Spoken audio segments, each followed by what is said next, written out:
Welcome back to Anbennar and Dahui for what will likely be our final episode. The hardest part of this is going to be annexing the Raj. It's going to take around 6 wars. We'll see if we can do it. We might end up just truce breaking them so we can do it faster. Since there's not really anything else for us to do, I guess we could purge the Viking people up here who've dared to take land. And also Laurent and Bersilea, who also have land over here that really they shouldn't. But those won't really be wars, right? They'll be very short sort of conflicts. On that note, I think we're going to immediately, well, the truce ends with the Raj in a year's time.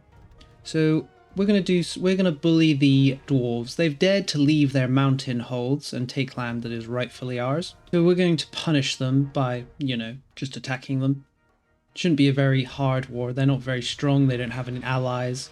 We should really just roll over them with a few of our armies. We'll likely take some of their land in the mines and give it to our goblin friends. They've converted to Rune Father worship, which I'm not sure is something they should be worshipping, but they've been good allies to Dahui, so we should return the favour and give them a little land, especially since we took all their land in the caves to give it to the friendly ghosts who now inhabit it. Our truce with the Raj will likely end while we're mid-war, so we'll be ready to declare war on them the moment it ends. No reason to really delay our Raj wars. They're not very strong. I mean, the dwarves are a little weaker, but only a little. They have allied with one of the Sun Elf kingdoms though, but there's quite a bit of land between us. We'll have to see whether they can actually gain access to us. We'll have to pass through Zoka's land. As I said, it's unclear whether they'll actually show up. There, our truce with the Raj is over. We're still at war with the dwarves, but it's not much of a war, mainly just us sieging down locations, so I don't think we'll hesitate. We'll just immediately go to war with the Raj, see if we can't take more land from them. In this war, I think I'd like to take a lot of the southern parts of Rahen, give us control of the coast. We might actually go a little crazy in this war and just stack up wars with a lot of the remaining nations in the region. I still haven't quite decided. One thing we can do is go to war with these people here on the coast. They're allied with the free slaves. So we could pull the free slaves in, white peace them. That way we'll cut the truce that we have with them, which is going to last, I think, 11 years. We could cut down that 11-year truce if we did that, which is probably a good idea. We don't really want to wait 11 years before we can do our next war with them. We're going to separate piece these people here and take their 2 most valuable provinces. It's going to cost us a bit of dip, but we want this land, so we'll take it. The war with the dwarves has been taking a tad too long for my liking, mainly because we have to get through these heavily defended forts. We have taken their hold though, so surely it should be plain sailing from there. Is it time to make peace with the Raj itself? Although it's not really the Raj anymore, right? I'd like to take the maximum amount of war score, so we'll keep fighting until they're willing to surrender. The Raj has had enough. Excellent. We'll take all these southern lands from them. It's going to push us over our overextension limit a little bit, but I think we're fine with that. What's a little overextension after all? I'm thinking that we continue advancing even though we've just made peace. We're still at war with the dwarves, but once we siege down this fort that's blocking us, we should be able to reach their main army and catch them. So as discussed before, I think we'll go to war with the guys on the very tip here. We'll beat them. They'll pull in the free slaves who will white peace. They'll also bring in these people who will probably just full annex. But let's just get our army in position before we make any sudden moves. We've converted all our Devouring Path provinces, but apparently there are some still around. I'm not sure, I don't see them. Ooh, actually this guy here, he's Devouring Path. What an annoyance. I wish I'd taken him in that war. That's what you get for not paying attention, I guess. What we could do is declare war on these guys up here. The Raj is allied, or at least they're guaranteeing them. We could use the war to grab that single location, right? I think that's what we'll do. We'll leave the free slaves for the moment. Let's bring our armies around. The Raj is still reeling from that war with us, so I doubt they'll provide anything close to a challenge. This will be a good opportunity to cut down the length of our war with them as well. So let's begin. Immediately cross the border. The Raj's army is tiny now because we stack wiped them so much. So we'll just try and blanket siege them. And then we'll only take that one location just to make sure the truce is cut down to size. The Raj has had enough. We'll take that single province off them so we can convert it. We'll start doing so immediately, even before we start coring it. Now we're going to spend a little time purging the many revolts that have appeared in our lands. A minor annoyance, but an annoyance all the same. We're still at war with the dwarves. Hopefully, we can now destroy them with nothing else distracting us. We've beaten up these northern people. We'll of course full annex them. It pushes us even further over our overextension limit. But I can't resist the greed. I feel like the dwarves are going to surrender any day now, though. Any day now. There, we've converted the last Devouring Path province. Now we can appease this spirit, who give us a 7.5 morale damage for the rest of the game. Now we can think about who to appease next. Since we're appeasing people in kind of a roundabout way, maybe we should go for this pink guy here. To be fair, if I recall correctly though, appeasing pink has some big rebellions that I think trigger in this area. Okay, let's just do it. The Fox. So what do they want from us? Well, we can already do one of their actions, which is take all of their domain. So we'll do that. Then they want 200 of each of the mana points. We can do that. They want their shrine to be fully upgraded. It needs 60 dev. What has it got currently? 7. It would take a bit of doing. Let's first of all give them the points they desire. We're going to need to liberate the province, though, because it's currently occupied by rebels. The dwarves have finally given up. It almost feels weird to say, considering the runaround they've given us. But we'll take their hold and the outside land. We'll give all this land over to the goblins for their loyal service. Hopefully they can manage it well. We'll also enforce our religion on them. They should accept the true faith. I wonder what spirits the goblins will worship. This war and all the rebellions has actually cost us a lot of manpower. We now have no manpower. We are recovering at quite a fast rate though. So a little bit of time to just recuperate shouldn't be a big deal. We can also use the opportunity to start working on developing that province that the spirits wanted developed. Currently building a university there. Once that's done, we'll start deving in earnest. There goes our ruler. Now our daughter has taken the throne, our first dragon empress. We're also going to bring our army into the area so that we can complete this mission, the domination of the lesser spirits, which will trigger armies to appear in this area. I can't remember how strong they are, or whether they're even that strong at all, but it's best to be prepared. Alright, let's trigger the domination. The spirits will appear. There's only around 10,000 of them though, although there's a fair amount. We'll clean them up. There, the spirits have been cleaned up. Now we're going to fight the boss. The four lords, the black turtle of the north, the white tiger of the east, the vermilion bird of the south, and the azure dragon of the east. We do know where these guys are going to spawn. They're going to be a bit stronger than those previous armies there. Let's just let them appear. Then we'll confront them, send them back where they came from. Trivial. That was easy. Now we just need to finish deving this province up. We've gained access to the artifactors. We'll keep them and the mages, and we'll go for brilliant speed. I'm always a big fan of speed. Now I've gained access to the town hall, finally. We've been over our governing capacity for most of the game. Now, hopefully, building all of these town halls will help improve the situation. For our next idea, I think it's time we took quality. They feel like the most appropriate thing for Dahui, outside quantity, of course, but as mentioned, I like to avoid going quantity if I can avoid it. Our manpower is replenished and our truces have expired, so I think it's time we go on the offensive again. We should be able to annex the free slaves in a single war now, and we can also go to war with the Raj. We'll see about finishing off our last remaining enemies in the region. Of course, we do still need to dev that province. We're currently building a mage tower in it just to reduce the deving costs a little bit more. Probably should have built that originally, but you know, I'm kind of lazy. And I always hate doing things where I have to remember that I've done them, because I often forget. But we're also going on a bit of a integration spree. I'd like to integrate all of our vassals, except for the goblins in the mines. We'll keep them around. I have no desire to rule the mines myself, so we'll keep them just as a mine colony, as it were. Now let's go to war with the free slaves. We'll see if we can't annex these people. They're allied with the Raj though, so we'll avoid calling them in. We'll also try and take these last two provinces off of these colonial Raheni, though at this point they've moved their capital to Sarhel, so they're not really Raheni anymore. We'll also declare war on this blue nation here with a similar idea. They should, yeah, they still have land. They have quite a lot of land over in Sarhel and Bulwar. So they shouldn't have too much of a problem just giving us the little bit they have left in Rahen. They should accept that they are no longer welcome in this land. And now at the same time, we're going to go to war with the Raj. They're pretty alone. The only ally they have is, of course, the Sun Elf nation, who didn't provide much support last time we went to war. So I'm not sure if they'll provide any support this time. We will begin. In this war, we'll likely focus on grabbing all of their territory in the interior. We don't actually have claims on their land over this side because our mission tree requires us to take this bit first. So we'll focus on taking this land in this war. I have had a thought.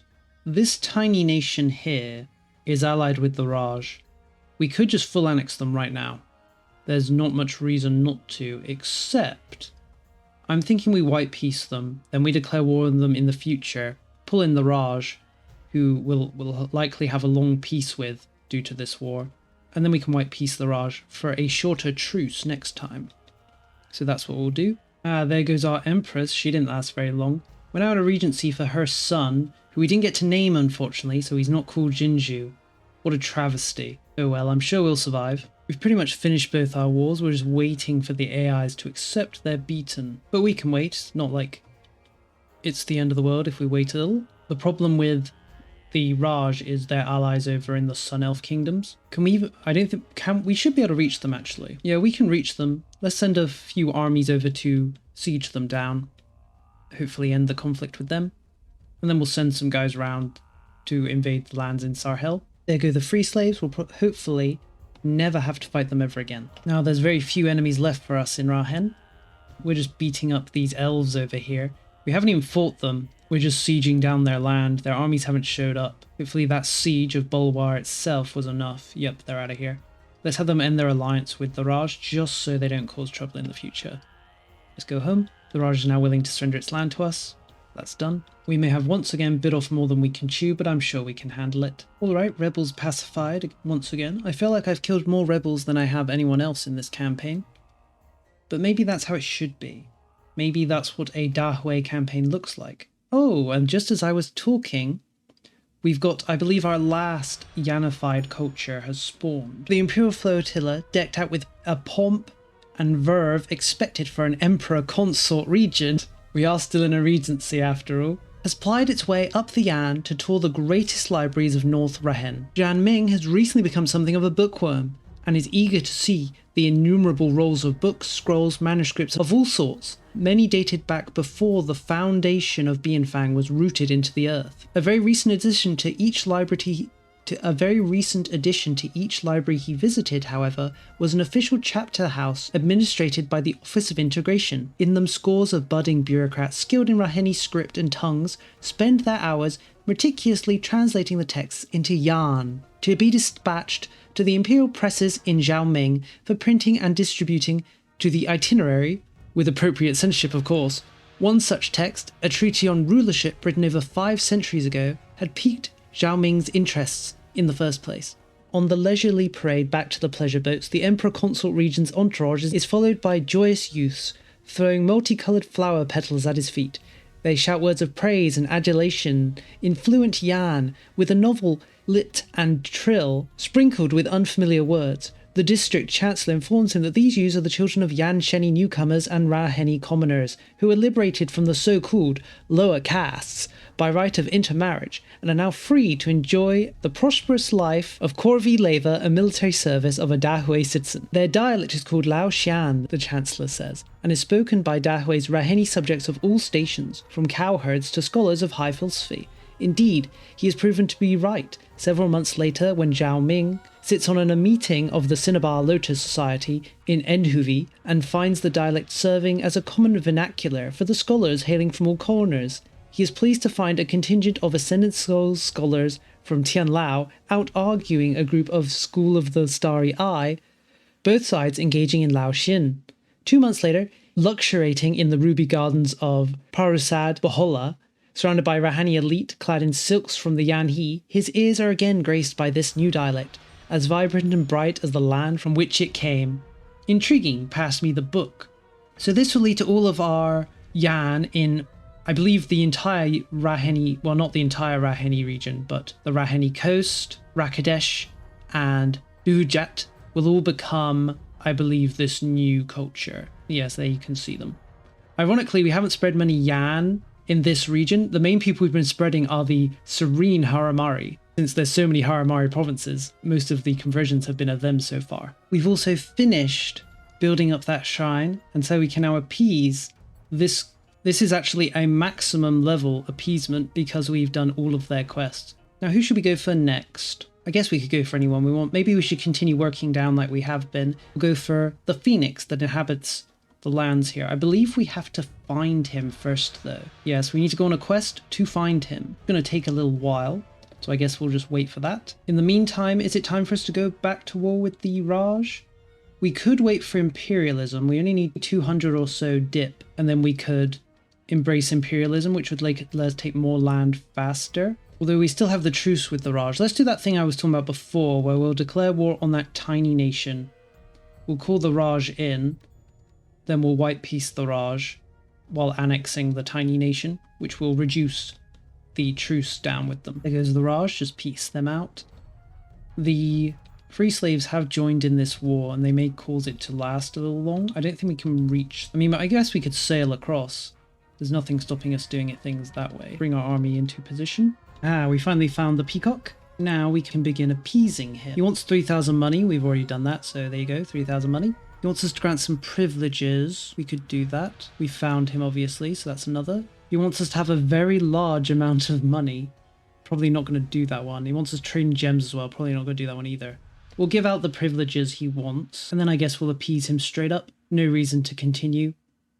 At least I'd like to finish him off quickly and then move on to another one. Let's go for that orange one next. The Scorpion. He wants us to pillage 15 capitals. I pretty much never pillage capitals, so probably won't do that one. He wants us to produce lots of incense. He wants us to have at least 3 spy networks of 90. He wants us to scorch his realm, and he wants us to commit a trial through willpower. Ooh, who knows what that means? Our ruler might just die. Well, let's scorch his lands first of all. It's going to devastate them, but I'm sure we'll survive it. Now let's see about getting that 90 spy network. We do have, we did take the espionage ideas, so it shouldn't be too hard. It'll be very quick for us to build up spy networks. I don't foresee any problems, honestly. We also want us to get that incense. We may have already taken most of the incense provinces in the area. We might just be as simple as building some workshops in them. Alright, our truce has once again expired with the Raj. I'm kind of hoping this might be the last war. Probably not, though. It's going to cost 164 war score to full annex them. We'll see. It depends on how much land they have that's outside of the areas we want. They have colonized into the mines a little bit, but when colonized I mean they took this land from the dwarves. So we'll see. We might just no CB them immediately after we win. Or not no CB, break the truce and annex them. Not much reason to allow them to continue to exist. We're going to use the imperialism CB. This might be enough for us to full annex them because it reduces the cost of taking land. Looks like the Raj know us when they're beaten. We're going to take nearly all their land, leaving them with just these 3-4 provinces that are still in their control in the areas we need. We're also going to annex their 2 vassals just because. Puts us well over our overextension limit. We're going to try and integrate this land as fast as possible. Oh, thank God. We've managed to build up enough spy networks to complete this mission. It's one of those things where I've been building spy networks up really high most of the game without any problem, but now I need one, and suddenly it becomes almost impossible. We'll appease the spider. No reason to continue too long with him. Not spider, scorpion. Next, I guess we'll do this last purpley one. The frog. What does he want? He wants us to have very high army professionalism, army tradition, discipline, morale. Unfortunately for us, we have all of that already. He wants us to give local autonomy to a couple of locations. I'm not sure we want to accept that. We might have to though, because we could do this one. I'm surprised we already haven't had a war with 1 million casualties on both sides. I think we're unlikely to get it. Well, I mean, we could just engage in like a destructive war. I think we'll avoid it. We'll give the autonomy to those locations. It's not a big deal. It's not like money's an issue anymore. And then he wants us to have a fort, or a fort covering every province of his domain. Here's the thing. What's his domain? It was around here. We can see it by hovering over the question mark. So it's not too bad then.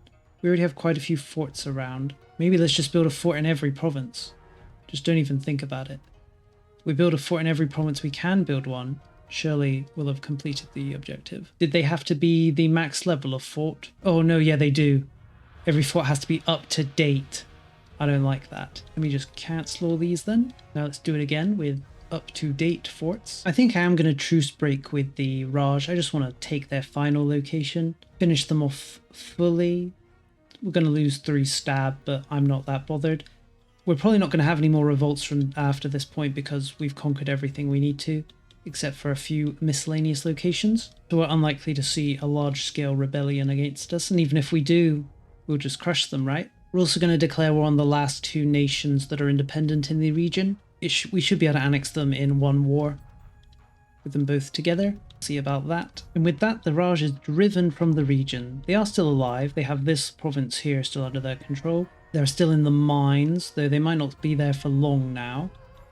And then they have this little province out at sea. I kind of hope they survive just on that little province. Being reduced to just an island feels appropriate for them. Now we just need to finish off these last 2 nations. And that'll be that. We'll have fully taken all of Rahen, except for those few regions, of course, the colonists have taken. I'm not sure I can be bothered to fight a war with them to liberate those lands. We'll see. And there, we now control the entire region, or section of the world, it'd be likely to say. Unfortunately, our final mission doesn't really give us anything of note, doesn't give us an event, which is disappointing. In my mind, what would happen to Dahui once it reaches its full height is it would 100% collapse. It's a hyper-militarized society, not unlike the legalist nations in China. And in my mind, once it reaches the limit of its expansion, and I think this would be the limit, I don't see Dahui wanting to expand more, because they've reached the deserts of Bulwar in the west. They've reached the untamed, or somewhat tamed at this point, steppe of the north. And I don't see them going on big colonial ventures, so it's more likely they look inward 100%, and likely try and reform their society away from being this hyper-militarized state to something more grand and opulent, which may result in collapse. Maybe something like a Chinese warlord period, or a larger scale civil war between the military and the government as the government tries to rein in the military, now that they don't need their immense power to conquer the whole region. Let's read this last mission. To our porcelain-clad palace, perched above the Yanhe, artists, scholars, and exquisite crafts flow from every corner of Hellas. From a bastion against invaders, we have become a bastion of true enlightenment and civilization. We are no longer warlords. We are lords of all, and all kowtow before us. Nice 50 prestige, 25 power projection. So I think we're going to leave it here. I could go through and complete all of the spirit missions. There's still quite a few left.